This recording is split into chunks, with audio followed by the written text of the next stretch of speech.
Ang mukbang nito ay para po ito sa mga mahirap lang, walang kapera-pera. Ito po. Ayan o. Para makatipid po tayo sa ulam.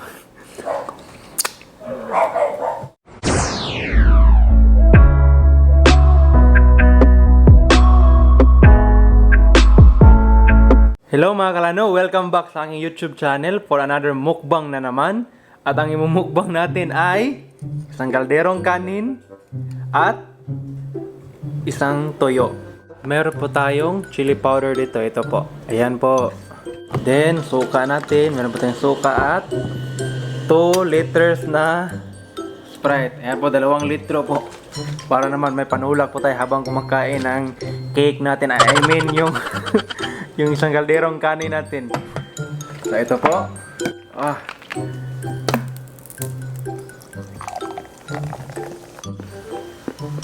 Okay. At yung chili powder natin, lagyan natin ng suka. Ayan. Lagyan natin yung suka dito. Ilagay sa chili powder.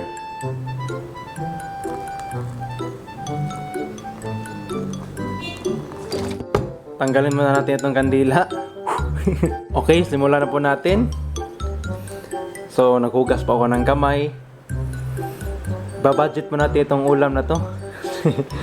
Ang mukbang nito ay para po ito sa mga mahirap lang, walang kapera-pera. Ito po. Ayan o. Konti lang yung nilagay ko, more on chili powder po. Para makatipid po tayo sa ulam.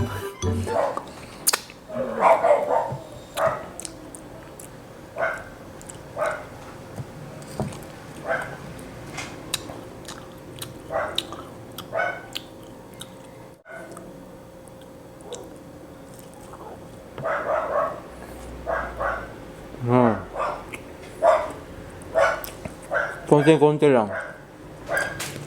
Lagyan ng chili powder.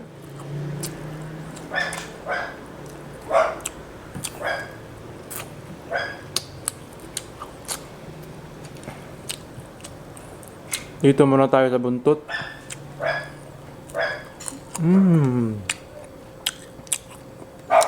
Konti lang, konti lang.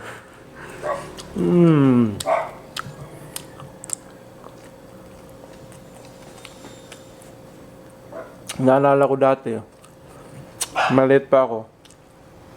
Ito lang talaga yung ulam namin. Tuyo lang. Saka, tag-iisa lang kami mga magkakapatid. Naranasan ko rin yun, yung ganyang buhay. Naalala ko lang yung elementary pa ako.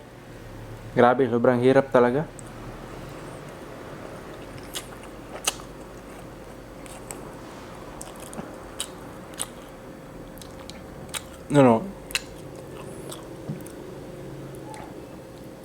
Lagay natin dito sa chili powder para dumami. Suka. Wow!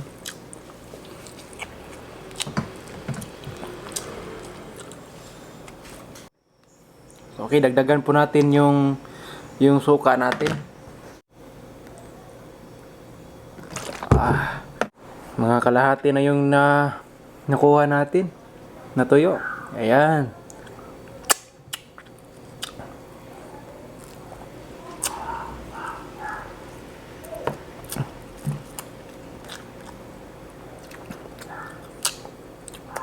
Ito talaga yung mukbang na pang mahirap. Yung bang wala kang budget. Ito muna. Ano, konti lang. Kalahati lang yung kagat para ngayon, dahil maubos.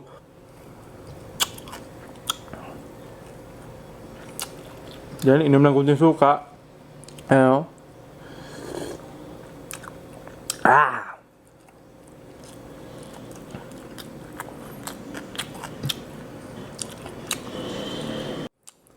Kung nagtatanong kayo kung bakit ako nagmumukbang, siyempre, para makatulong sa nanay. Dahil sa hirap ng buhay, ito, nasa ulo na tayo. Pero masaya pa rin ang kulay.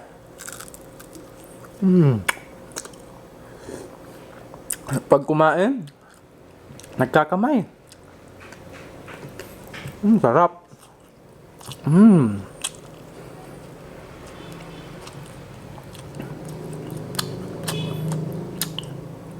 Yung kanin, chicken adobo.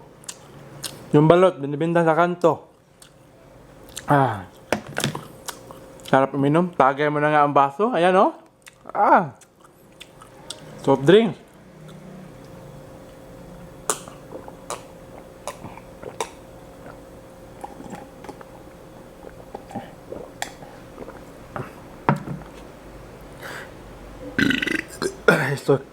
Sorry po, sorry. Ay, sarap. Mga 1/4 na lang yung natira. Hey! Pero ayan, no? Malaki yung na ano ng kanin natin, no? Halos kalahati na. Naalala ko noon, sinabihan ako ng uncle ko na konti lang yung kainin mong ulam. Dapat maraming kanin. Naalala ko talaga bigla.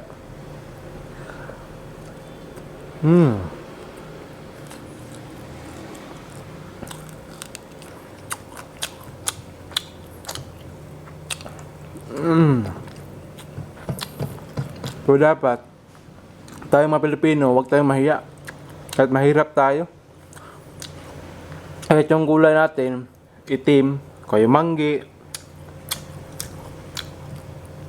Kung Pinoy ka, sigaw na. Kung maganda ka, sigaw na. Kung buhay mo mahalaga, sige, sigaw na. Salamat sa inyong suporta.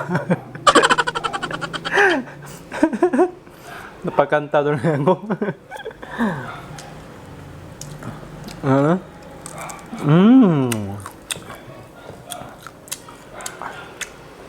Buka. Yan, kunti na lang. Ang asin.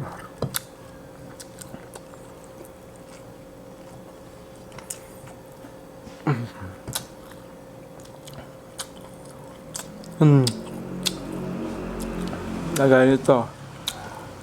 Ayan. Ulamin. Sarap.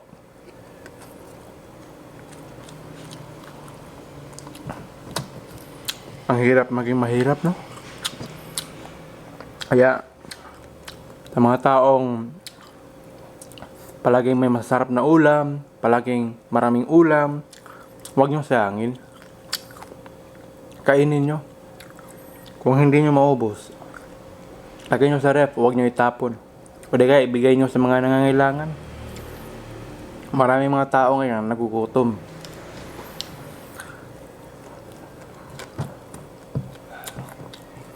Kaya nga ako, hanggat maaari, ayoko nang may kunting nasasayang na pagkain. Yan, mahirap ang buhay. Lalo na ngayon, pandemya pa. Wala na. Wala tayong ulam.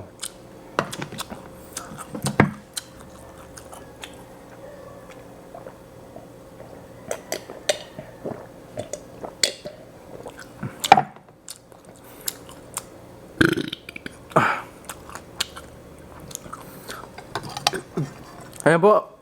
Kalahati po yung nakuhang kanin, no? Kalahati. Isang tuyo lang yung ulam. Hanggang dito na lang po. Maraming salamat po sa panonood. At sa mga hindi pa po nakasubscribe sa channel ko, para awa nyo na. Road to 3,000 subscriber po tayo. Sana po umabot ito ng 100k. Abangan nyo po ang susunod na mukbang vlog ko.